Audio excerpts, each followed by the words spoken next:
Ensuite, notre objectif, c'est quand même d'afficher ce nuage de points. Donc, on va faire X, on va mettre le range qui va aller de 0 jusqu'à 51, puisqu'on veut faire, alors ça dépend si on veut mettre les 50 premiers termes. Alors, si on dit qu'on veut les 50 premiers termes, alors ça dépend. Soit on dit on veut les 50 premiers termes et du coup, ça va être de 0 à 49. Soit on dit je veux jusqu'à V50. Alors, disons qu'on veut jusqu'à V50. Du coup, il faut que je mette 0,51. Ok. Ensuite, mon Y, alors mon Y, du coup, ça va combiner toute la formule. Donc, en gros, c'est mon Vn. Donc, ça va être factoriel n, du coup, parce que je veux n factoriel. Ok.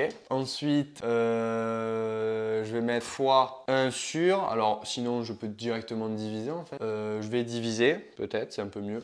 Donc, je mets les parenthèses. Je suis même pas obligé, mais bon, au moins, je suis même pas obligé hein, au vu des priorités. Mais bon, c'est pas grave. Je vais le mettre quand même. N fois n. Donc, ça fait n puissance n. Du coup, fois, on va les mettre np.exp de moins n. Donc, ok.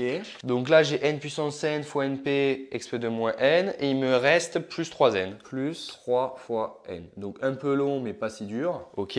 Donc ça, alors d'ailleurs, j'ai pas mis sur quel abscisse il faut que je le mette. Donc, je vais mettre in x. Voilà. Ou sinon, vous pouvez mettre for i in range 0,51 par exemple. Ou k in range ou n in range 0,51.